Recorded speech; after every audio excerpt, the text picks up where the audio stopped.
TVN24 news নেটওয়ার্কের নিয়মিত আয়োজন টিভিএন অ্যানালিসিস অনুষ্ঠান থেকে আপনাদের সবাইকে স্বাগত জানাচ্ছি আমি রানা আহমেদ।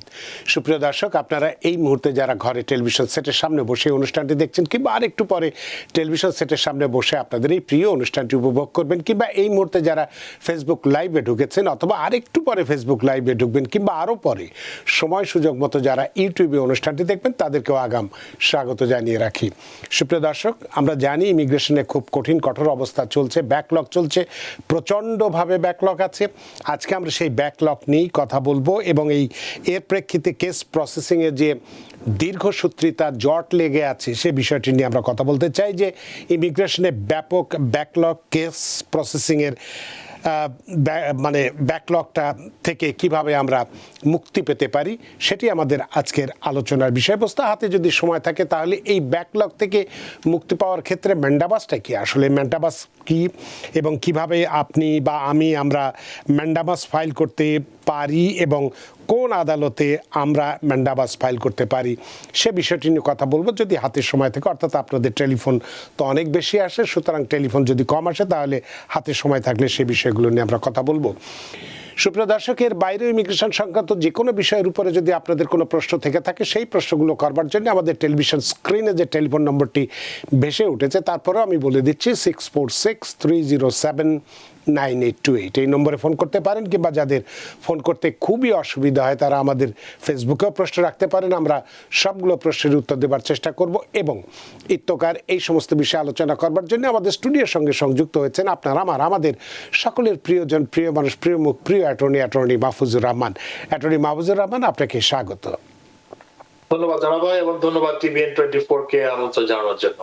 আপনাকেও অসংখ্য ধন্যবাদ যে আপনার সারাদিনের কর্মক্লান্তি উপেক্ষা করে আমাদের সাথে যুক্ত হয়েছেন। এবং এই যে ইমিগ্রেশনের ব্যাপক ব্যাকলগ চলছে, জট চলছে, জটিলতা চলছে, এই অবস্থা থেকে উত্তরণের পথ কি বা এখান থেকে আমরা কিভাবে মুক্তি পেতে পারি এটাই আজকে আমরা আলোচনা করতে চাইব। যে ইমিগ্রেশনে এই ব্যাপক ব্যাকলগ, কেস প্রসেসিংয়ে ব্যাকলগ, এইগুলো থেকে আমরা কিভাবে মুক্তি পেতে পারি সেই বিষয়টি আপনার সাথে আলোচনা করতে যে সূচনায় যে প্রথম যে প্রশ্নটি আপনাকে আমি করতে চাই, যে এই যে ইমিগ্রেশন সিস্টেমের যে নজিরবিহীন জট বর্তমানে চলছে বা ব্যাকলগ দেখছি, এর মূল কারণগুলো আসলে কি আছে? এটি কি স্রেফ সেই করোনা, আমরা শুনে আসছি যে করোনা মহামারীর কারণে দীর্ঘসূত্রিতা, নাকি সিস্টেমের কোনো মৌলিক ত্রুটি? অ্যাটর্নি মাহফুজুর রহমান।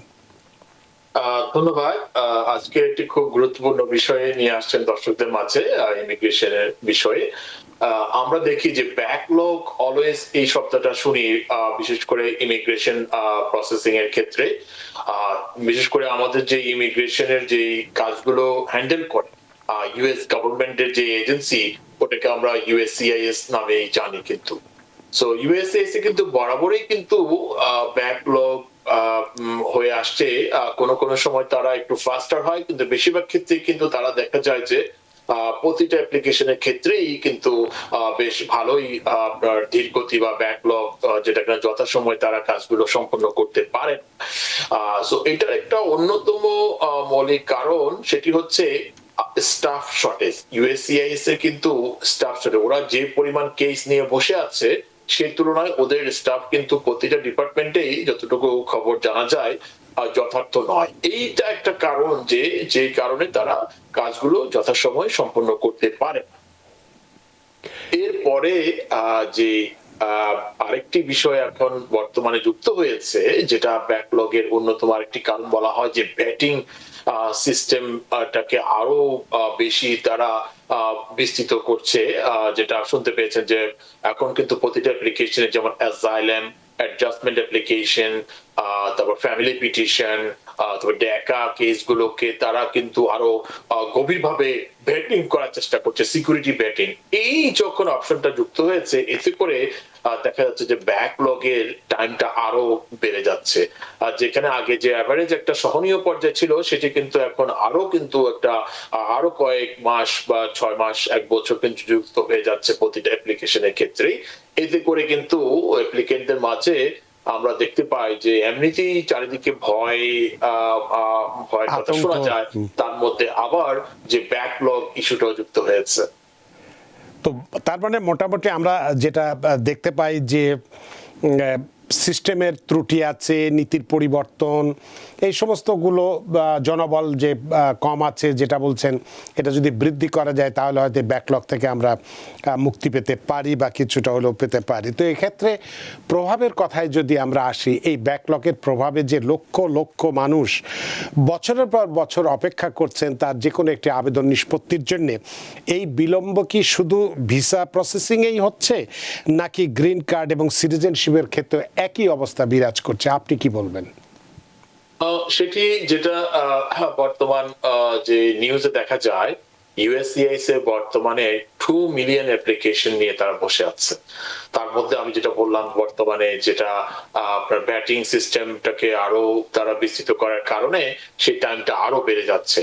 তো সেক্ষেত্রে কিন্তু প্রতিটা অ্যাপ্লিকেশনে কিন্তু টাইমটা কিন্তু বেড়ে যাচ্ছে। কিন্তু আমরা যেটা এই বর্তমান ট্রাম্প প্রশাসন যখন ক্ষমতায় আসে তখন কিন্তু যেমন বিশেষ করে সিটিজেনশিপের আবেদনটা কিন্তু একটু আপনার দ্রুত গতিতে হচ্ছিল, 3-4 মাসও কিন্তু হচ্ছিল। বর্তমানে কিন্তু সেটা টাইমটা আর একটু বেড়ে গিয়েছে, এখন 4-5 মাস 6 মাসও লেগে যাচ্ছে। তো তার মানে সব ক্ষেত্রেই এই ব্যাকলগটা বা জটিলতাটা বা জটটা ক্রমান্বয়েই বাড়ছে, কমার কোনো লক্ষণ পাওয়া যাচ্ছে না। তো এক্ষেত্রে যদি আপনার কাছে মানে আঞ্চলিক পার্থক্যের দিক থেকে যদি আপনাকে একটি প্রশ্ন করি আমি, যে কোনো কি বিশেষ দেশ বা বিশেষ ক্যাটাগরির, যেমন ধরুন ফ্যামিলি বেসড বা এমপ্লয়মেন্ট বেসড, এই ধরনের ইমিগ্রেশনের ক্ষেত্রে কি জটটা আরও বেশি? এখন যেটা গভর্নমেন্ট যেটা করতে চাচ্ছে, যে আপনার গ্রিন কার্ডের আবেদনটা কিন্তু তারা কিন্তু খুব ভালোভাবে বেটিং করার চেষ্টা করতে চাচ্ছে, যার ফলে আমরা দেখতে পাচ্ছি যে গ্রিন কার্ডের আবেদনগুলোর টাইম কিন্তু বেড়ে যাচ্ছে। যেখানে আগে আমরা 11-12 মাসের সময়ে কেসগুলো অ্যাডজুডিকেট হয়ে যেত, যেমন অ্যাসাইলাম বেসড গ্রিন কার্ড এবং অন্যান্য ক্যাটাগরিতে। বাট অ্যাপার্ট ফ্রম অন্যান্য ক্যাটাগরি, যেমন ম্যারেজ বেসড গ্রিন কার্ড, আবার এটা এখনো কিন্তু দ্রুত গতিতে হচ্ছে। কিন্তু বিশেষ করে অ্যাসাইলাম বেসিস এবং অন্যান্য যেগুলো ক্যাটাগরির গ্রিন কার্ড রয়েছে ওগুলোর কিন্তু টাইম বেড়ে গিয়েছে, এখন আপনার করেন মোর দেন 15-16 মান্থ হয়ে যাচ্ছে। সেক্ষেত্রে আপনার যেটা এমপ্লয়মেন্ট বেসড যেগুলো আছে মানে সেগুলো তো গ্রিন কার্ডের সাথেই জড়িত, মানে এটার সঙ্গেই সবগুলোই বলছেন একবারে? রাইট, যেটা মানে গভর্নমেন্ট যেটা ফোকাস করছে এখন, যে গ্রিন কার্ড দিতে গেলে যেন ভালোভাবে তারা চেক করবে, সিকিউরিটি চেক, ব্যাকগ্রাউন্ড চেক, সেই কারণে কিন্তু তারা কিন্তু এখন কিন্তু ব্যাকলগের একটা মানে পরিস্থিতি শিকার হচ্ছে বলা যেতে পারে। তো এই ধরনের কি কোনো খবর আপনাদের আছে বা আপনাদের যে সংগঠন আছে আইলা না এটাই বোধহয়, সেটার মাধ্যমে কি এই ধরনের কোনো খবর আপনার কাছে আছে যে 75টা দেশ বা 39টা দেশ ছাড়াও অন্যান্য দেশ যেগুলো আছে সব দেশের ক্ষেত্রেই, সব আবেদনের ক্ষেত্রেই বা প্রসেসিংয়ের ক্ষেত্রেই আরও কঠিনভাবে যাচাই বাছাই শুরু হয়ে গেছে বা সে কারণে সব কিছুই স্থগিত হয়ে আছে, এই ধরনের কি কোনো খবর আপনার কাছে আছে? না, যেমন আপনারা নিশ্চয়ই জানেন যে 39 কান্ট্রিকে কিন্তু খুব মানে আপনার হাই সিকিউরিটি রেখেছে। ওইসব কান্ট্রির দেশগুলোর ভিসা প্রসেস, যেটাতে কিনা বাংলাদেশ নেই সৌভাগ্যবশত, যেটা আবার পজ, যেটা আপনার ইমিগ্রেন্ট ভিসা ইস্যু পজ, সেটা তো আবার বাংলাদেশ রয়েছে এখনো। তো সেই ক্ষেত্রে যে 39 কান্ট্রির যে লিস্ট আছে সেক্ষেত্রে কিন্তু অধিকতর ব্যাটিং করা হচ্ছে এখন বর্তমানে। তো সেটা তো আছেই, মানে যেটা আপনাদের যে আপনাদের আমেরিকান বা অ্যাটর্নি অ্যাসোসিয়েশন যেটা আছে সেটার মাধ্যমে কি আপনার পক্ষে জানা সম্ভব যে ওই 39 বা 75 যেগুলো পজ আছে সেগুলো বাদ দিয়েও যাদের নেই তাদের ক্ষেত্রে সব কার্যক্রম কি আপাতত বন্ধ হওয়ার প্রক্রিয়ার মধ্যে আছে কি না, এই যাচাই বাছাই আরো কঠোর এবং কঠিন করার জন্যে?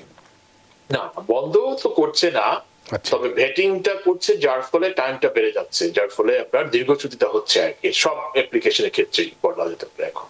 আচ্ছা, তার মানে সেই ক্ষেত্রে বোঝা যাচ্ছে যে এই জটগুলোর সর্বক্ষেত্রেই, মানে ফ্যামিলি বেসড বলি বা এমপ্লয়মেন্ট বেসড বলি, যে কোনো দেশ বা বিশেষ ক্যাটাগরি যাই বলি না কেন, সর্বক্ষেত্রেই এই জটিল মানে ব্যাকলগটা বা জটটা আরও দীর্ঘতর হতে চলেছে, যেটা একসময় আমরা জানি যে ফ্যামিলি বেসড বিশেষ করে F4 ক্যাটাগরি যেটা 10-12 বছরের মধ্যে হয়ে যেত, সেটা এখন প্রায় 20 বছরে চলে গেছে এই মাত্র কিছু দিনের ব্যবধানে বা কয়েক বছরের ব্যবধানে। তো আপনার কাছে একটু জানতে চাই, নীতিমালার দিক থেকে যদি একটি প্রশ্ন আপনাকে করি, যে বর্তমান প্রশাসনের যে গৃহীত যে পদক্ষেপগুলো আছে সেটা কি ব্যাকলগ কমাতে কার্যকর কোনো ভূমিকা কি রাখবে? এই যে এত যাচাই বাছাই নাকি আরো বৃদ্ধি পাবে? সেভাবে এটা বলা যাচ্ছে না, তবে এখন যে পরিস্থিতি হচ্ছে হয়তো আরো বেড়ে যাওয়ার সম্ভাবনা রয়েছে।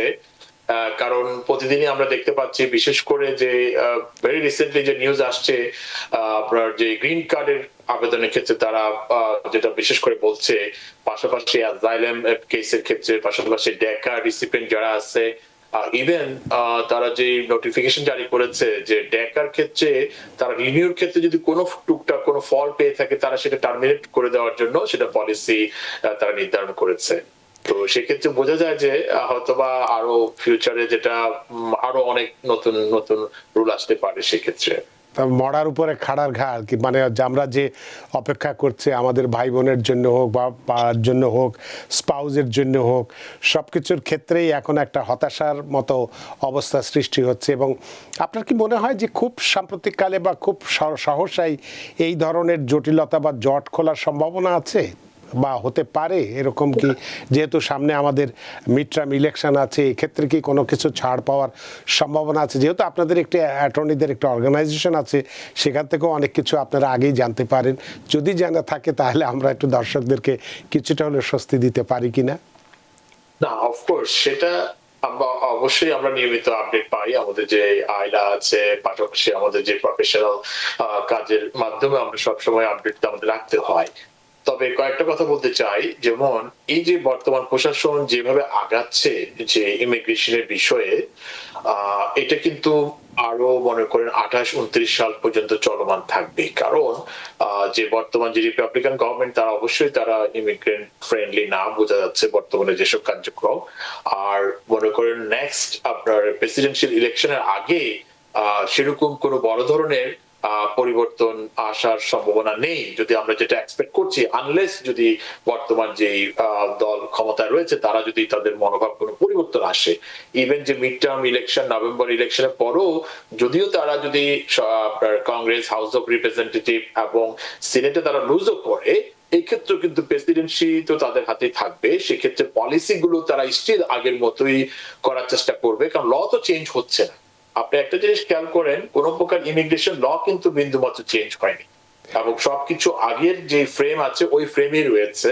তবে সেই ক্ষেত্রে আপনার যে যারা অ্যাপ্লিকেন্ট আছে, যারা আমরা ইমিগ্রেশন লয়ার রয়েছে, অবশ্যই আমাদের যে আপনার এটার যে ফাইটটা চালু রাখতে হবে, যে অবশ্যই ব্যাকলগ আছে।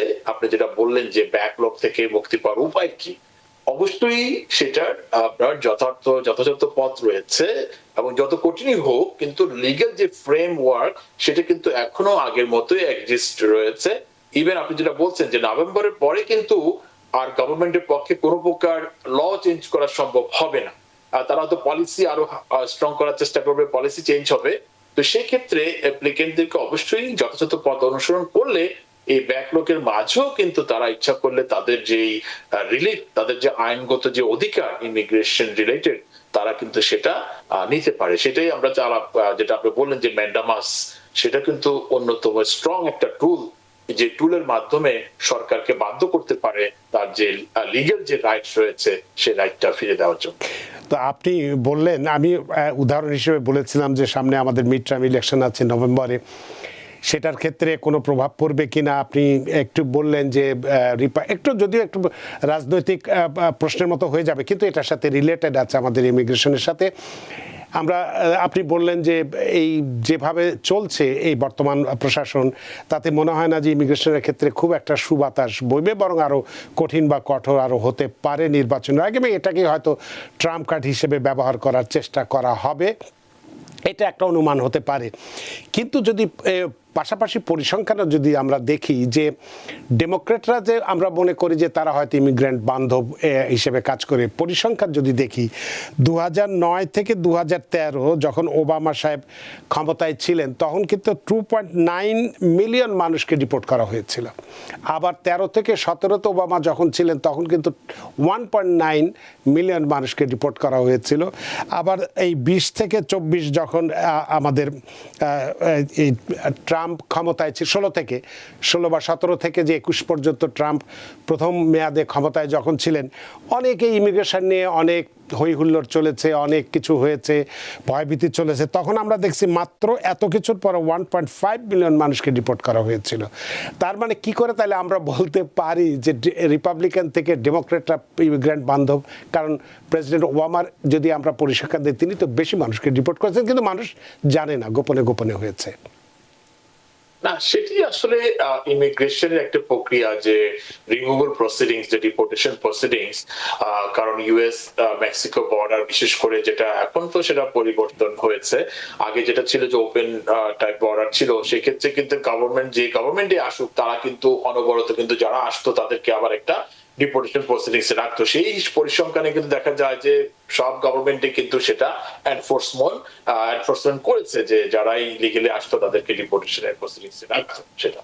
তার মানে আমরা এই ব্যাপারে একমতে আসতে পারি যে দেশের স্বার্থে, আমেরিকার স্বার্থে, আমেরিকার শান্তি শৃঙ্খলার সাথে, স্বাধীনতা সার্বভৌমত্ব রক্ষার স্বার্থে যে মানুষগুলো আমেরিকার স্বার্থের পরিপন্থী বা বিপজ্জনক বলে মনে হবে, সেটা ডেমোক্রেটরাই হোক কিংবা রিপাবলিকান হোক, সব দলই কিন্তু তাদের উপরে খড়গ হস্ত আছে এবং সেটা থাকাটাই স্বাভাবিক। যারা ল অ্যাবাইডিং যারা আমরা সিটিজেন আছি বা যারা আছে, যারা সবাই আছেন, তাদের ক্ষেত্রে যারা নিয়মকানুন মেনে চলে, তাদের ক্ষেত্রে এই ধরনের ভয়ের কোনো কারণ নেই, কোনো কালেই ছিল না, এখনও নেই, ভবিষ্যতেও থাকবে না। কিন্তু যদি অপরাধ করে থাকে সেক্ষেত্রে তো বিচার হবে। আপনার আমার বাড়িতে যদি কোনো অতিথি আসে, সে যদি কোনো একটা দুর্ঘটনা ঘটিয়ে থাকে, তাকে নিশ্চয়ই আমি আমার বাড়িতে রাখবো না বা আপনার বাড়িতে রাখবেন না, তাকে বাড়ি থেকে বের করবেন, এটাই স্বাভাবিক। তো এখন আপনার কাছে একটু রিট্রিগেশন নিয়ে একটি প্রশ্ন করতে চাই আজকের এই আলোচনার ভিত্তিতে, যে অনেক সময় দেখা যায় যে কারো আবেদনের ডেটটা এগিয়ে এসে গেছে, এগিয়ে আসে, আবার দেখা যাচ্ছে পিছিয়ে গেছে। এই যে রিট্রোগেশনটা, এটি আবেদনকারীদের মানসিক এবং আইনি অবস্থানে কি ধরনের প্রভাব ফেলে বলে আপনার কাছে মনে হয় একজন অভিজ্ঞ লয়ার হিসেবে? না, অবশ্যই যে কথাটা বলেছেন যে রিট্রোগেশন যেটা হয়ে থাকে, সাধারণত আমরা ন্যাশনাল ভিসা সেন্টারের যে ভিসার যে আপনার যে প্রায়োরিটি ডেট, সেক্ষেত্রে কিন্তু এই সিচুয়েশনটা হয়ে থাকে যে আমরা যে প্রায়োরিটি ডেট, কখনো দেখা যাচ্ছে যে আপনার একটা ডেট থাকে, এটা অ্যাডভান্স না হয়ে আবার পিছনের দিকে চলে আসছে। ওই যে চারটা যে ফ্যামিলি প্রেফারেন্স যে ক্যাটাগরি রয়েছে, যে F1, F2A, F2B, F3 এবং F4, এটা হয়ে থাকে। কারণ এটা বুঝতে হবে যে এটা আসলে কিভাবে চলে, এই যে হোল সিস্টেমটা। এখানে যে ফ্যামিলি প্রেফারেন্স যে ভিসা রয়েছে, সেক্ষেত্রে টোটাল ফ্যামিলি বেস এবং এমপ্লয়মেন্ট বেস প্রায় around 500,000 green card every year US government issue করে। তো সেক্ষেত্রে ওদের যে ফাইন্যান্সিয়াল ইয়ার শুরু হয় সেটি হচ্ছে অক্টোবর থেকে, প্রতি বছর ফাইন্যান্সিয়াল ইয়ার শুরু এবং নেক্সট অক্টোবর পর্যন্ত। তো ওরা যে যখন এভরি মান্থ কিন্তু একটা কাউন্ট করে, কারণ হচ্ছে আপনার যে প্রতিটা ক্যাটাগরিতে একটা নির্দিষ্ট সংখ্যায় ভিসা দেওয়ার একটা পারমিশন রয়েছে। ফর এক্সাম্পল, যে F4 আমরা সবসময় জানি যে F4 ব্রাদার সিস্টার ক্যাটাগরি, সেটাতে কিন্তু only 65,000 all over the world এটা ভিসা তারা ইস্যু করার পারমিশন রয়েছে একটা ফাইন্যান্সিয়াল ইয়ারে, এবং কোন কান্ট্রি থেকে নট মোর দেন 7.5% না। মানে বাংলাদেশ সেই হিসাবে যদি হয় 4 থেকে 4.5 বেশি ব্রাদার সিস্টারের কোন ইমিগ্রেন্ট এদেশে ইমিগ্রেন্ট হতে পারবে না পার ইয়ারে। তো অনেক সময় ওরা যে এভরি মান্থ কাউন্ট করে, সামটাইমস ওরা ভুলবশত বেশি ভিসা ইস্যু করে ফেলে, স্ট্যাম্পিং করে ফেলে কোনো মাসে। তখন দেখা যায় যে তাদের প্রিডিকশনে তারা ফিউচারে তারা হয়তো বা ওই এটা থেকে আরো ওভারফ্লো হয়ে যাবে, তখন তারা করে কি ওই আপনার যে ওদের যে প্রায়োরিটি ডেট আছে ওটা কমিয়ে দেয়। ওইটা হচ্ছে রেট্রোগেশন। তখন দেখা যায় যে এই সংখ্যাটা তো মানে তারিখটা নড়ছেই না, মাসের পর মাস একই জায়গায় থাকে, এটাই বোধহয় কারণ হয়ে যায় তখন। তো তো এই ক্ষেত্রে আপনার কাছে, আপনি যদিও বললেন যে এই জট কমানো বা জট বৃদ্ধি পাওয়ার পেছনে একটা জনবল সংখ্যা কম আছে বা এরকম আছে, তো আপনি কি শুধু কি সেটাই, নাকি ইউএসসিআইএস কি ডিজিটাল অটোমেশনের মাধ্যমে এই জটকে কাটাতে পারছে, নাকি তারা যদি অ্যানালগ সিস্টেমেই যদি থাকে বা এখনো আছে, সেটা কি বড় বাধা হয়ে দাঁড়াচ্ছে কিনা? না, ওটা ইউএসসিআইএস কিন্তু এখনো যে বলা যায় ওভারঅল অ্যানালগ সিস্টেমে রয়েছে। আমরা দেখি না যে খুব একটা ডিজিটালাইজ যে প্রতিটা অ্যাপ্লিকেশন করতে পেরেছে, সেটা নয়। ওদের যে ব্যাকলগে নট অনলি ওদের এসে গেছে, আমরা কিন্তু সামটাইমস দেখি যে ইচ্ছাকৃত কিন্তু অনেক কেস কিন্তু তারা ইগনোর করে, নেগলিজেন্স করে, তারা কিন্তু অনেক কেস কিন্তু তারা প্রসেস করে না, যেটা ইচ্ছা করলে করতে পারতো। আপনি যেটা বললেন যে mandamus, that's the one of this very strong tool. আমরা যখন ম্যান্ডামাস করি কোনো অ্যাপ্লিকেশনের ক্ষেত্রে, তখনই কিন্তু দেখা যায় সাথে সাথে 3 মাসের মানে 1 মাস অথবা 3 মাসের মধ্যে তারা অ্যাপ্লিকেশনটা তারা অ্যাক্টিভ করে দেয়। কিন্তু দেখা গেল যে ওই অ্যাপ্লিকেন্টটা বছরকে বছর তাদেরকে ইমেল পাঠাচ্ছে, কংগ্রেসম্যান ধরছে, চিঠি পাঠাচ্ছে, নো রেসপন্স। কিন্তু আপনি যখন ম্যান্ডামাস করবেন, তখন কিন্তু দেখা যায় উইদিন 3 মান্থস এর মধ্যে তারা বললো যে ভিসা অ্যাপ্রুভ, মানে অ্যাপ্লিকেশন অ্যাপ্রুভ, না হয় আপনার চিঠি ছাড়লো যে মেডিকেল দাও, আর না হলে বলবে যে ইন্টারভিউ কল করে জাস্ট ফর্মালিটি মেনটেন করে তার অ্যাপ্লিকেশনটা অ্যাপ্রুভের ব্যবস্থা করলো। তাহলে কেন এই যে অ্যাপ্লিকেন্টটা যে বছরকে বছর যে তাকে ইমেল পাঠালো, এটা কেন রেসপন্স করলো না? তখন এইটাই হচ্ছে যে এখন যে আইনগত যে টুলস রয়েছে, সেটা যদি তারা সঠিকভাবে আপনার ব্যবহার করতে পারে, তাহলে হয়তো বা সে ব্যাকলগ থেকে কিন্তু কোনো অ্যাপ্লিকেন্ট কিন্তু তারা যেটা বলেন যে ব্যাকলগ থেকে কিভাবে উত্তরণ করা যায়, সেটা কিন্তু উত্তরণের একটা সুযোগ রয়েছে বলা যেতে পারে। অনেক ধন্যবাদ। আরো দুই একটা প্রশ্ন করে হয়তো আমরা ম্যান্ডামাসে যাব, বিষয়টা নিয়ে আবার কথা বলবো। তবে অনেকক্ষণ ধরে দুইজন দর্শক অপেক্ষা করছেন, তাদের ফোনগুলো নিয়ে নেই। সুপ্রিয় দর্শক, কে আছেন টেলিফোনে? দয়া করে নাম পরিচয় দিয়ে আপনার প্রশ্নটি করুন। আমি 3টা প্রশ্ন করতে চাচ্ছি। করুন। আমার প্রথম প্রশ্নটা হলো যে আমি কার্ডটা হলো আমার ওটা কি নিয়ে কি আমি বাংলাদেশে গেলে কোনো অসুবিধা হবে? পার্মানেন্ট কি বলছিলেন? আবার শুনতে পাইনি, কি যেন বলছিলেন প্রথম? আমার গ্রিন কার্ডটা পার্মানেন্ট। হ্যাঁ, হ্যাঁ পার্মানেন্ট। আমি 2-3 বার গেছি বাংলাদেশে। আচ্ছা, এখন কি আবার যেতে চাচ্ছি, আচ্ছা। ওটা কি গ্রিন কার্ড নাকি শুনলাম ওনাকে রেখে দেয়, সমস্যা হবে কিনা? আচ্ছা, তারপরে? আর আরেকটা সমস্যা হলো কি যে এখন ঢাকাতে যে নতুন নাকি যা 5 বছর ধরে কোন স্কুলের আইনের, তারপর সেবিকা, হ্যাঁ, এটাতে যদি কোনো থাকে, তাহলে তাদের নাকি গ্রিন কার্ড দেওয়া হয়। বুঝলাম না আপনার কথাটা, প্রশ্নটা ভালো বুঝলাম না, আবার বলুন। ঢাকাতে যারা আছে, হ্যাঁ, তারা যদি পেশাগত ভাবে 5 বছরের ভালো একটা সার্ভিসে থাকে, হ্যাঁ, তাদেরকে নাকি ইচ্ছে ভিসা দেওয়া হচ্ছে। এটা কি সত্যি ঘটনা?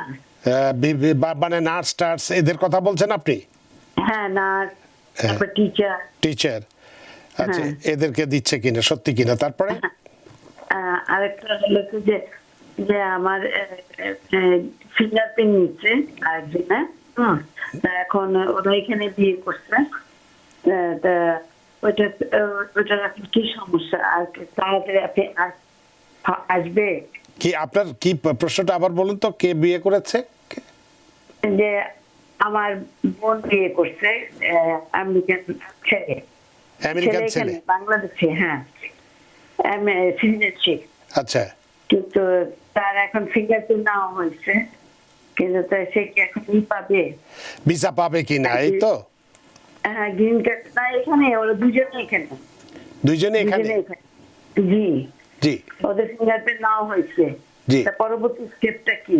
পরবর্তী স্টেপ কি? এই তিনটাই প্রশ্ন আপনার, তাই তো? জি জি জি। অনেক ধন্যবাদ আপনার প্রশ্নের জন্য। অ্যাটর্নি মাহফুজুর রহমান। ধন্যবাদ ওনাকে। তিনটা খুবই আপনার গুরুত্বপূর্ণ বলা যেতে পারে, এবং দর্শকদের জন্য এটা খুবই একটা ইউজফুল হবে যে ইনফরমেশন গুলো, যে উনি যে 3টা বিষয় প্রশ্ন করেছে। ফার্স্ট অফ অল, উনি যেটা জানতে চাচ্ছে যে উনি গ্রিন কার্ড ধারী, মানে আমেরিকার বাইরে বাংলাদেশে ট্রাভেল করলে অসুবিধা হবে কিনা। মানে এর আগে 2-3 বার গেছে? রাইট, গিয়েছে আগে এবং উনি শুনেছে যে ওনার গ্রিন কার্ডটা রেখে দিতে পারে উনি যদি আবার ট্রাভেল করে।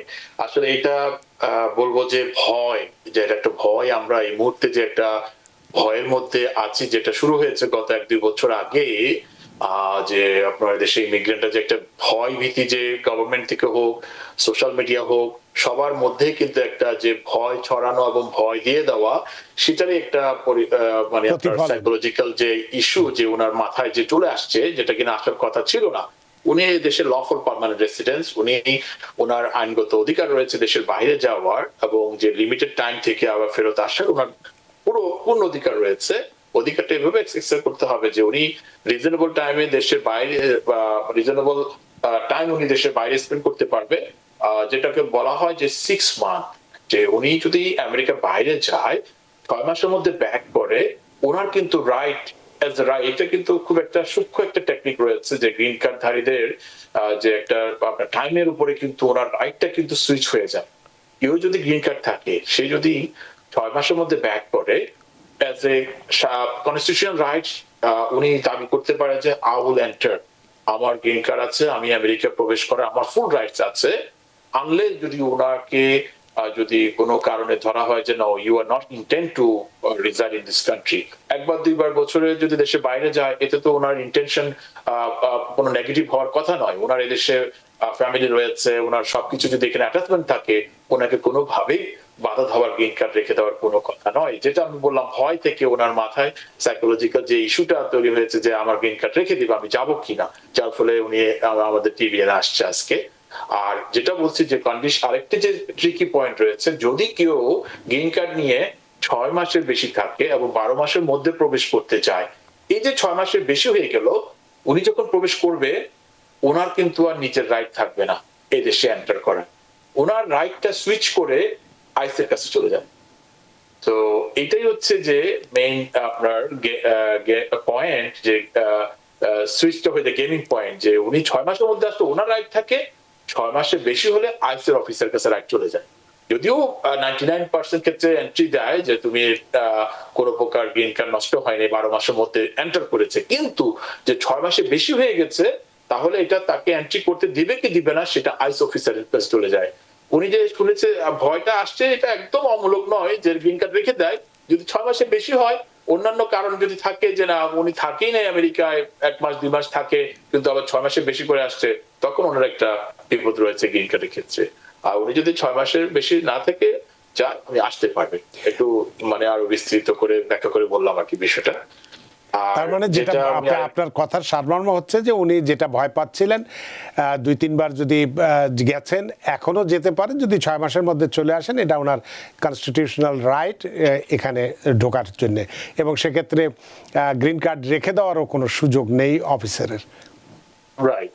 জি। আর আরেকটা প্রশ্ন করেছে যে আপনার ডেকা বিষয় সংক্রান্ত, না ডেকাদের ক্ষেত্রে ওগুলো তো আমরা অনেক সময় শুনেছি যে কংগ্রেস, বিভিন্ন হাউস অফ রিপ্রেজেন্টেটিভ সদস্যরা বিভিন্ন সময় বিভিন্ন ইমিগ্রেশন বিল উত্থাপন করে, সেটাই ওয়ান কাইন্ড অফ যে উনি যেটা নিউজ শুনেছে যে ডেকাদের জন্য তারা একটা প্ল্যান করছে অথবা বিল উপস্থাপন করছে, যে তারা যারা নার্সিং অথবা টিচিং এ থাকে তাদেরকে গ্রিন কার্ড দেওয়া হবে। আসলে এই মুহূর্তে এরকম কোনো আপনার বলা যায় মানসিকতা নেই, বলা যায় যে ওয়াশিংটনে যে ডেকা রিসিপিয়েন্টদেরকে গ্রিন কার্ড দিবে, বরঞ্চ একটু হার্ড করারই তাদের মানসিকতা। যেটা বলছিলাম যে ব্যাটিং করছে স্ট্রংলি, তাদের ওয়ার্ক পারমিট রিনিউ করছে না সহজে, সো ওরা একটু ডিফিকাল্ট সিচুয়েশনে আসে বলা যায় ডেকা রিসিপিয়েন্টরা। আর উনি যেটা বললো যে উনার মেয়ে যেটা ইউএস সিটিজেন এখানে ম্যারি করেছে, যেটা ম্যারেজ বেস ইউএস সিটিজেন, তো ফিঙ্গারপ্রিন্ট হয়েছে, যেটা আশা করা যায় 2-3 মাসের মধ্যে হয়তোবা উনি ইন্টারভিউ ডেট পেতে পারে ওনার মেয়ের গ্রিন কার্ডের জন্য, হয়তোবা গ্রিন কার্ড পেয়ে যাবে যদি অন্য কোনো কমপ্লিকেশন না থাকে। মানে পরবর্তী স্টেপটা উনি জানতে চেয়েছেন, সেক্ষেত্রে স্টেপের ক্ষেত্রে যেহেতু ফিঙ্গারপ্রিন্ট হয়ে গেছে, এখন আর এমনিতেই ডেটটা চলে আসবে শুধু ইন্টারভিউর জন্য। রাইট 2-3 মাসের মধ্যে সাধারণত ইন্টারভিউ ডেট চলে আসে। সুপ্রিয় দর্শক, আশা করি আপনার প্রশ্নের উত্তর পেয়েছেন। দ্বিতীয় যে প্রশ্নটি ছিল সেটির ব্যাপারে নিশ্চয়ই জেনেছেন। এটি আসলে এই ধরনের কোনো, আপনি যেটা শুনেছেন যে নার্স বা শিক্ষক হলে এখানে ভিসা দেওয়া হচ্ছে, এই ধরনের কোনো খবর আসলে নেই। হ্যাঁ, তবে আমরা দেখেছি, কিছু দিন আগে দেখেছিলাম যে বাংলার শিক্ষক নেওয়া হয়েছে কোথাও কোথাও, তার সংখ্যা কম, মাত্র কয়েকজন, একজন বা কয়েকজন এরকম ভাবে নেওয়া হয়েছে। সেটা বহু আগে বা 2-3 বছর আগে বোধহয় নেওয়া হয়েছে। কিন্তু এরকম যদি এখানে চাহিদা থাকে হয়তো কোনো ক্ষেত্রে, সেক্ষেত্রে হয়তো নেয়, কিন্তু এই ধরনের কোনো খবর আপাতত নেই যে নার্স বা শিক্ষকদেরকে আবেদন করলেই তাদেরকে গ্রিন কার্ড বা ভিসা দেওয়া হবে। আপনার প্রশ্নের জন্য অনেক ধন্যবাদ। সুপ্রিয় দর্শক, কে আছেন টেলিফোনে? দয়া করে নাম পরিচয় দিয়ে আপনার প্রশ্নটি করুন। হ্যালো, আসসালামু আলাইকুম। আমি এটা করেছি, আজকে একটা দেখছিলাম যে EB4 ক্যাটাগরি যাদের তাদের নাকি ফাইনাল রিটেস্টের জন্য ওয়েট করতে হবে। কারণ আমার প্রশ্ন হলো যে সিজ যে আন্ডার এজ এর ক্যাটাগরি, আমাদের কি ওই EB4 এর জন্য লাইক সেম থিং? হয়তো বুঝাইতে পারতেছি মাহফুজুর রহমানকে। আপনি একটু লাইনে থাকবেন যদি কোনো প্রশ্ন থাকে। অ্যাটর্নি মাহফুজুর রহমান। আমি বুঝতে পারি ওনার প্রশ্ন কি ছিল। সেইটা আমিও বুঝতে, এই জন্যই বলছি, আপনি একটু আবার প্রশ্নটি করবেন, একটু ধীরে বলুন। ওই EB4 এর ক্যাটাগরিতে দেখলাম যে ফাইনাল অ্যাকশন ডেটের জন্য ওয়েট করতে হবে, ফিঙ্গারপ্রিন্ট এগুলো কিছু করতে পারবো না। ওই আন্ডার এজ এর ক্যাটাগরিটা কি সেম EB4 এতে পড়ছে? আচ্ছা, এবার বুঝছেন মাহফুজুর রহমান সাহেব? হ্যাঁ, বুঝতে পেরেছি। হ্যাঁ, উনি যেটা প্রশ্ন করছে যে আন্ডার এজ, এই শব্দটা হয়তো দর্শকরা বুঝতে পারবে না। সেটা হচ্ছে আন্ডার এজ সাধারণত আমাদের এই কথাটি প্রচলন রয়েছে যে সিজ, যে special immigrant for juvenile status, যারা কিনা আন্ডার 21 মাইনর আমেরিকায় প্রবেশ করে আনঅ্যাকম্পানিড প্যারেন্টস ছাড়া, এটা চিন্তা করে দেখেন, এবং তারা যে কোনো কারণে হোক অ্যাবান্ডন, অ্যাবিউজ, নেগলেক্ট হয়েছে, তারা কিন্তু একটা গ্রিন কার্ডের সুবিধা পায়। তারা হচ্ছে এই EB4 ক্যাটাগরিতে তাদেরকে রাখা হয়েছে। তাদের গ্রিন কার্ডও কিন্তু এটা ব্যাকলগ না, এটা হচ্ছে আপনার যে প্রায়োরিটি ওয়েটিং টাইম বলা যেতে পারে। তো ওয়েটিং টাইমের ক্ষেত্রে অবশ্যই ওনাদেরকে ফাইনাল অ্যাকশন ডেট, যেমন আমরা সবসময় কথা বলি যে F4 এবং অন্যান্য ফ্যামিলি প্রেফারেন্স বেসের ক্ষেত্রে প্রায়োরিটি ডেট, ওদেরও প্রায়োরিটি ডেট ফলো করতে হচ্ছে এখন, কারণ ওদের যে রেগুলার ইয়ারলি যে সংখ্যাটা, এটা অলরেডি ফুলফিল হয়ে গেছে। বর্তমানে আপনার যে ওয়েলকাম লেটার অথবা ওদের যে গ্রিন কার্ড আবেদনের যে টাইমিং, সেটা হচ্ছে জানুয়ারি 1, 2023 আগে যাদের I-360 আবেদন করা আছে, তারা কিন্তু এখন বর্তমানে গ্রিন কার্ড আবেদন করতে পারবে এই মে মাসে। এবং অবশ্যই গ্রিন কার্ড পেতে গেলে তাদের ফাইনাল অ্যাকশন ডেটের জন্য ওয়েট করতে হবে, সেটি কিনা হচ্ছে জুলাই 15, 2022। দ্যাট মিনস হচ্ছে কেউ যদি এখন গ্রিন কার্ড আবেদন করে, তাদের প্রায়োরিটি ডেট যাদের আছে জানুয়ারি 2023 এর আগে আছে, তাদের গ্রিন কার্ড পেতে হয়তো 1 বছর 1.5 বছর সময় লাগতে পারে সেক্ষেত্রে। অনেক ধন্যবাদ প্রিয় দর্শক, আশা করি প্রশ্নের উত্তর পেয়েছেন। সুপ্রিয় দর্শক, কে আছেন টেলিফোনে? দয়া করে নাম পরিচয় দিয়ে আপনার প্রশ্নটি করুন। হ্যালো। হ্যালো, জি, আসসালামু আলাইকুম। আমি মানিজলাম ক্যালিফোর্নিয়া থেকে বলছি। জি, আমার প্রশ্নটা হলো যে এই দেশে হোটেল স্ট্যান্ড এগ্রিকালচারে অনেক লোকের ক্রাইসিস। সামটাইম আমরা দেখতেছি বিভিন্ন প্ল্যাটফর্মে যে মিনিস্ট্রি, আমি মাহফুজুর রহমানের কাছে জানতে যে ওনার ওপিনিয়নটা কি, হ্যাভ চান্স ফর মিনিস্ট্রি? আপনি একটু লাইনে থাকবেন, আপনার সব কথা আমি শুনতে পাইনি। অ্যাটর্নি মাহফুজুর রহমান, আপনি শুনে থাকলে তাহলে জবাবটা দিন। না, বুঝতে পেরেছি। আজকে ওই যে দর্শক, আমরা তো সবসময় প্রশ্ন শুনি যে আমার F4 ব্রাদার সিস্টারের টাইম কখন আসবে।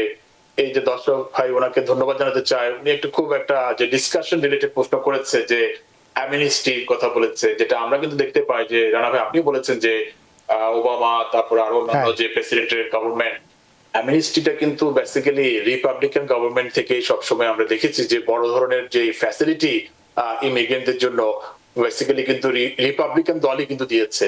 আর বিশেষ করে যেটা বড় যেটা অ্যামনেস্টি ছিল 1986-এ, যেটা ফার্ম ওয়ার্কার, আমরা যেটা করি, যেটা হিউজ আপনার যে যা পপুলেশন আমেরিকার মেইন সিস্টেমের সাথে ইন্টিগ্রেট হয়েছে, সিটিজেন হয়েছে, গ্রিন কার্ড হয়েছে, এটা কিন্তু রিপাবলিকান গভর্নমেন্ট থেকে আসছে।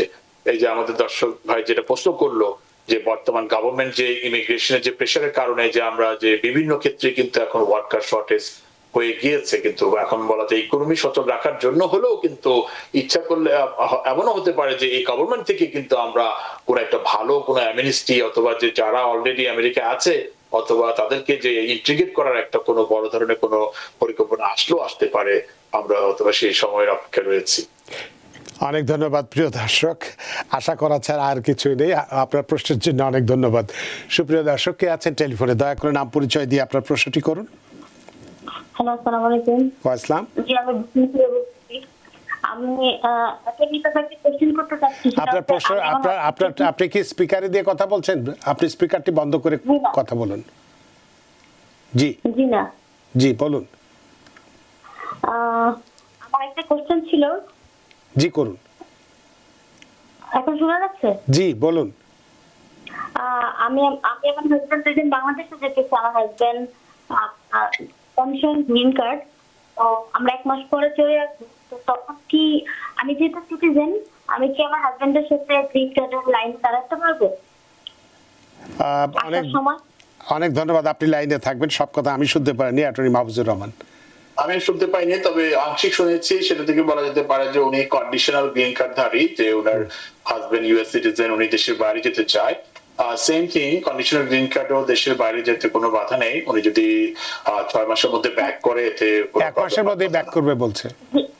আমি বলতে চাচ্ছি যে আমি আসার সময় আমি সিটিজেন, আমার হাজবেন্ড গ্রিন।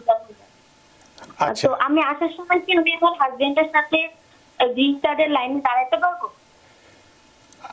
আচ্ছা, মানে সিটিজেনদের তো লাইন আলাদা, গ্রিন কার্ডদের আলাদা, মানে একসাথে সিটিজেন যারা আছে তাদের লাইনে দাঁড়াতে পারবে কিনা, নাকি গ্রিন কার্ডের লাইনে দাঁড়াতে হবে? হ্যাঁ, এটা এয়ারপোর্টের বিষয়। তারপরে আমার মনে হয় না যে এটা খুব ফ্লেক্সিবল বিষয়। আপনি ইউএস সিটিজেনের স্পল সাথে থাকলেও যে ওনাকে না করবে বলে মনে হয় না যে এটা। সেটি ওখানে গেলে আপনি বুঝতে পারবেন। তবে আপনি যেহেতু গ্রিন কার্ড হোল্ডার, আপনার হাজব্যান্ড, আপনি যেহেতু সিটিজেন এবং আপনার হাজব্যান্ড কন্ডিশনাল গ্রিন কার্ড তো গ্রিন কার্ড, হয়তো কন্ডিশন কিছু আছে, সেক্ষেত্রে আমার মনে হয় যে যেহেতু একসাথে দুইজন থাকে, যে কোনো এক জায়গায় দাঁড়ালেই হয়, আপনি সিটিজেনশিপের লাইনে দাঁড়ালেও সমস্যা হওয়ার কথা না, বা গ্রিন কার্ডের লাইনে দাঁড়ালেও সমস্যা হওয়ার কথা নয়, যতদূর আমরা জানি। যা, আপনার প্রশ্নের জন্য অনেক ধন্যবাদ। নূর হোসেন নাহিদ, আনিসুর রহমান রানা আপনারা দেখছেন, এবং আবু সাইদ চন্দন তিনি দেখছেন। পিউনি আলম তিনি একটি প্রশ্ন করছেন যে স্যার, আমাদের অ্যাপ্লিকেশন 2009 10 সেপ্টেম্বর করা হয়েছে, আমাদের ফাইলিং ডেট কখন হতে পারে? এটিকে আপনি একটু ধারণা দিতে পারবেন? ওনার এটা কি F4 ক্যাটাগরি বলেছে? সম্ভবত তাই হবে, কোন ক্যাটাগরির কথা বলা হয়। রাইট, F4 যেটা আমরা দেখেছি যে এই মাসের যে ভিসা বুলেটিন, এক্ষেত্রে কিন্তু ওয়েলকাম লেটার তারা ছাড়ছে যারা সেপ্টেম্বর 1 2009 পর্যন্ত আবেদন করেছিল। যেহেতু উনি সেপ্টেম্বর 10, আমার মনে হয় জুন মাসে ওনার অ্যাপ্লিকেশনটি অথবা উনি ওয়েলকাম লেটার পেতে পারেন। অনেক ধন্যবাদ। যদি আপনার F4 ক্যাটাগরি হয় তাহলে আপনার নির্ধারিত তারিখটি আমরা বলে দিয়েছি। পিউনি আলম, আশা করি আপনার প্রশ্ন উত্তর পেয়েছেন। জুনায়েদ তিনি বলছেন যে আমি অ্যাসাইলাম বেজে গ্রিন কার্ডের জন্য অ্যাপ্লাই করছি, 19 মাস হয়েছে, আমি কি ম্যান্ডামাস করতে পারবো কিনা? 19 মাস হয়ে গেছে, এখনই কি ম্যান্ডামাসের সময় হয়েছে তার? রাইট, আমরা যে বিষয় নিয়ে আজকে আলাপ করছিলাম যে ব্যাকলগ এবং টাইমের বিষয়ে, সাধারণত ম্যান্ডামাসে বিশেষ করে যে গ্রিন কার্ড আবেদন অ্যাসাইলাম বেস 15 থেকে 16 মাস থেকে রিজনেবল টাইম ধরা হয়। আর ম্যান্ডামাসে আপনার কজ অফ অ্যাকশন তৈরি হয় যখনই রিজনেবল টাইমটা পার হয়ে যায়, তখনই কিন্তু আমরা গভর্নমেন্টকে হিট করতে পারি যে না, এটা রিজনেবল টাইমের বেশি তুমি হোল্ড করে রাখছো। এটা সিকিউরিটি ভেটিং হোক অথবা অন্য কোনো কারণ হোক, ওদের নেগলিজেন্স হোক, তখনই কিন্তু ম্যান্ডামাস করা যায়। উনি 19 মাস হয়েছে, উনি অবশ্যই করতে পারবে, করলে অথবা 3 মান্থসের মধ্যে রেজাল্ট পাবে। তো সেক্ষেত্রে অনেক সময় ম্যান্ডামাসের ক্ষেত্রে কি, বা কোন কোন ক্ষেত্রে, যদি ম্যান্ডামাসে আমরা দেখেছি যে কোনো কোনো ক্ষেত্রে ক্ষতির কারণ হতে পারে, বা কোনো কোনো ক্ষেত্রে তো ভালো হয়ই অবশ্যই, কিন্তু কোনো কোনো ক্ষেত্রেও ক্ষতির কারণ হয়ে দাঁড়াতে পারে কিনা? এটা আসলে আপনি যে খুব একটা সুন্দর একটা বিষয় উপস্থাপন করেছেন। নট অনলি যে আপনি বলেছেন, আমি অনেক সময় আমাদের ক্লায়েন্টদের থেকেও শুনি যে ম্যান্ডামাস করব, যে ইউএস অ্যাটর্নি জেনারেলকে বিবাদী করতে হয় সেক্ষেত্রে, এবং ইউএসসিআইএস এর যে ডিরেক্টর আপনার জোসেফ অ্যাডলফ, তাকে আপনার বিবাদী করতে হয়। তো এত বড় বড় লোককে আমি বিবাদী করবো, একজন সাধারণ এদেশের মানুষ হয়ে, আমরা তো এখন গ্রিন কার্ডও আসেনি, এতে কি তারা আমাকে কোনো প্রতিশোধ নিতে পারে কিনা? আসলে এই ধারণা সম্পূর্ণ ভুল। এখানে প্রতিশোধের কোনো আশঙ্কা নেই, কারণ এখানে যে আইনি লড়াইতে ব্যক্তিগতভাবে কোনো কিছু টার্গেট করার কোনো সুযোগ নেই যে উনি ম্যান্ডামাস করেছে, উনি যে কারণে ম্যান্ডামাস করেছে যে আমার অ্যাপ্লিকেশনটি কেন আনরিজনেবল টাইম ধরে হোল্ড করে আসছে, সেই কারণ দর্শাই আমরা করব। আর ওদের বিরুদ্ধে যে মামলা করা হয় দ্যাট ইজ দ্য নমিনাল, যেহেতু তারা ওই পজিশনে আছে এই কারণে, এমন না যে তাদের সম্পত্তি অথবা তাদের কোনো ব্যক্তিগত আমরা আচরণের ব্যক্তিগত কারণে করছি না, চেয়ারকে আমরা করা মামলা হচ্ছে। করি। হ্যাঁ, তো অতএব এইটা সম্পূর্ণ ভুল ধারণা যে ম্যান্ডামাস করলে ওনার ব্যাকগ্রাউন্ড নিয়ে চেক করবে, ওনাকে দেশ থেকে বের করে দেওয়া হবে অথবা অন্য কিছু করা হবে, এটা সম্পূর্ণ ধারণা ভুল। উনি যে লিগ্যাল ইস্যুতে আপনার ওদেরকে কারণ দর্শাও করবে আর একটু শোকজ করবে, অনলি সেই লিগ্যাল ইস্যুটা নিয়ে যাচাই করা হবে এবং ওনার যদি ফেভারে থাকে ওনার অ্যাপ্লিকেশনটি অবশ্যই ওনার অ্যাপ্লিকেশনটি ওরা গ্রান্ট করতে বাধ্য হবে। অনেক ধন্যবাদ অ্যাটর্নি মাহফুজুর রহমান। আমাদের হাতে সময় নেই, সময়ের দড়িতে বাধা, সময় সীমানো টপকানো কঠিন, তাই অনুষ্ঠান শেষ করতে হচ্ছে। মোহাম্মদ জুনায়েদ, আশা করি আপনার প্রশ্নের উত্তর পেয়েছেন। অ্যাটর্নি মাহফুজুর রহমান, বারবারই বলি, এবারও বলছি যে আপনি অনেক ব্যস্ত মানুষ, সব রকম ব্যস্ততা উপেক্ষা করে আমাদের স্টুডিওর সাথে সংযুক্ত হয়েছেন এবং খুব গুরুত্বপূর্ণ একটি বিষয়, দুটো বিষয় নিয়ে আমরা কথা বলেছি। আপনার এই আলোচনার মধ্যে দিয়ে সত্যি আমরা ঋদ্ধ এবং প্রাণিত। ধন্যবাদ জানা ভাই, আবার টিভিএন 24 কে ধন্যবাদ জানাতে চাই আমাদের জানানোর জন্য। আপনাকে আবারও ধন্যবাদ। সুপ্রিয় দর্শক, আজকের অনুষ্ঠানে ইমিগ্রেশনের ব্যাপক ব্যাকলগ, কেস প্রসেসিং এর ব্যাকলগ থেকে আমরা কিভাবে মুক্তি পাবো এবং ম্যান্ডামাসের মাধ্যমে সেটা পেতে পারি কি, সে বিষয়টি নিয়ে আমরা কথা বলেছি। আশা করি আজকের অনুষ্ঠান আপনাদের যথেষ্ট ভালো লেগেছে। সুপ্রিয় দর্শক, যে যেখানেই থাকুন, ভালো থাকুন, সুস্থ থাকুন, নিরাপদে থাকুন টিভিএন 24 নিউজ নেটওয়ার্কের সাথেই। শুভরাত্রি। টিভিএন 24 টেলিভিশন দেখতে আজই কল করুন 7187776556। লগ ইন করুন www.totalcablebd.com। নিউ ইয়র্ক থেকে সম্প্রচারিত টিভিএন 24 টেলিভিশন বিশ্বজুড়ে বাঙালির কণ্ঠস্বর।